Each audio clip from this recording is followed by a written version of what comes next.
For our first Profiles in Retail, let's interview our host, Joey Haynes, where he will be discussing his passion of retail, authoring ebooks, family, and of course the podcast, Up and Down the Aisles. Let's go.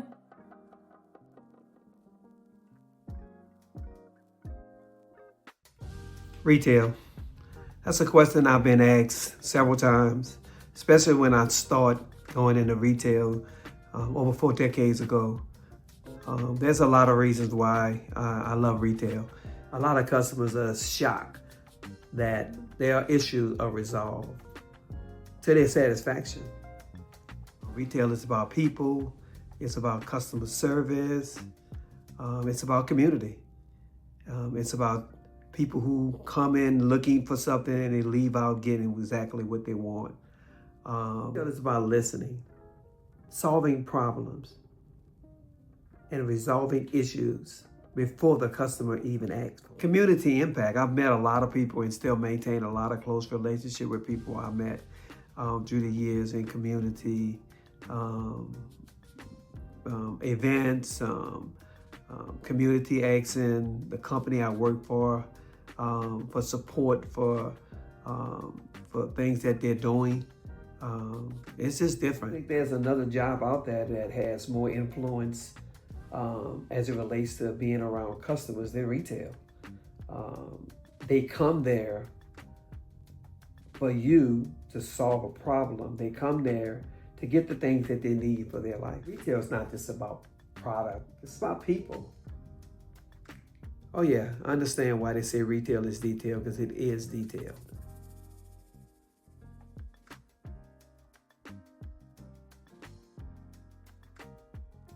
Family. Family is good. Family is a support system that I could not have done any of this without them. My wife Cassandra and my son Evan has been behind me every step of the way. They're actually a part of my team, of my media company, and I couldn't do it without them.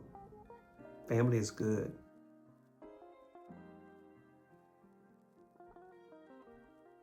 The ebooks, okay. I never would thought I'd be an author. I mean, I hear people say they wrote a book, and I wrote 4. I have 2 that I've given away. Gonna be free ebooks, and there's 2 I wrote. One called The Balanced Leader, and the other one is called The Situation Room. Balanced Leader: How to Be Fair and Firm, and also why how inspiring the team. It's important that those components come together, because at the end of the day, there's a task at hand. And as a leader, you have to make sure that you fulfill that task. In complete leadership, the balance between fairness and approachability is extremely crucial. This balance ensures that leaders are both respected and liked. In essence, that's what the book is all about. It encompasses everything as it relates to my leadership style on being fair and firm and being a balanced leader.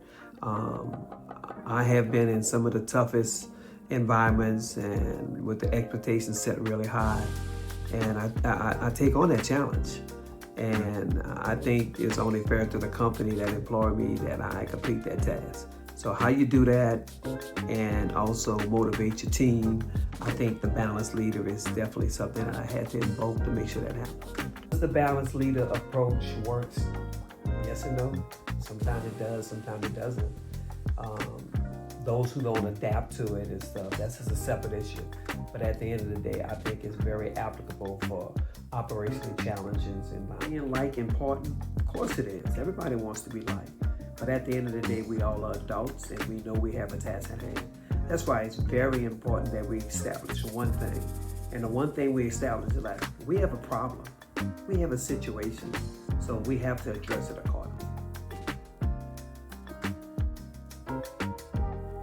Next book I wrote is The Situation Room. The Situation Room is actually a real life story. A store I ran that has never been profitable, and the team was somewhat demoralized, and they didn't believe in themselves. I spoke with almost all of them individually, and they really thought they just couldn't get the job done. So after meeting with all of them, I mean, I came to the conclusion like, I have the right team. I just have to use a different approach. I believe everyone have an inner ability to do whatever they want to do. And I wanted to unlock that. That I think I was going to be successful. I don't know if it was going to be as successful as it was, but one thing I do know is the job was going to get done. Because I wanted to set the tone with the team that we had a situation. The store wasn't making any money. We was at the bottom of every metric list. And at the end of the day, that constitutes as a situation. In addition, one thing about the term situation room, it means that it's a high decision-making environment. And at the end of the day, I wanted to set the tone, as if you will, that this serious business going on here. Serious business. In addition to branding the situation room, I had to make sure that subliminals also was a big part of it. I placed a lot of subliminals around the room, like failure's not an option, inspect what you expect, and several.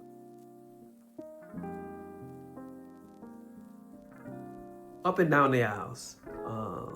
It's like what shirt says, up and down the aisles. Up and down the aisles is actually something that came to me during a restless night of sleep. Again, my career in retail spans 4+ decades. And the realization is I've been up and down it. I work for 5 supermarket retailers. And at the end of the day, I've seen a lot of aisles in my days. So I think it was only befitting to name my podcast that. Why a podcast? People ask, why you want to do a podcast? Well, my way of wanting to get back. This podcast is going to be information driven. It's going to be specific to the retail environment. And I think there's a need for it. Retail is evolving dramatically as we speak with AI and the snap changes that's going on. The landscape of retail, especially grocery retail, is changing dramatically. I think everybody has a value. Someone asked me, I've had the pleasure to work for leaders and bosses that gave me the opportunity to be who I was. I'm a think out of the box type of guy. And I believe the next big operational success is something that hasn't been created yet. So I think it's incumbent upon leaders to come up with that. But you have to have a leader that's able to let you do it. A lot of leaders and stuff want you to stick strict to the book.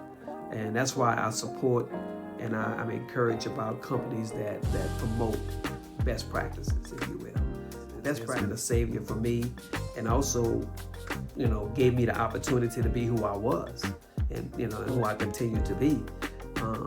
Again, up and down the aisles is going to be something very exciting.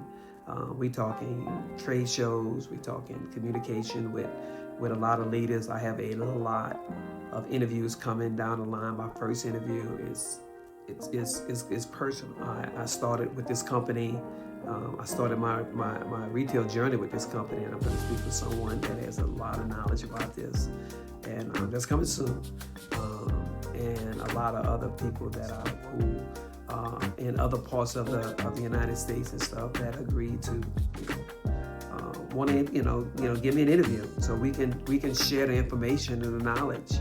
And again, and I keep saying this, I will be a truth teller as it relates to retail. So I appreciate the time to sit down and talk about who I am, my journey, my family, what am I doing, and I'm looking forward to the journey of it. So, like I say on my tagline, retail is detail, and I'm looking forward to going up and down the aisles with you. Thanks again.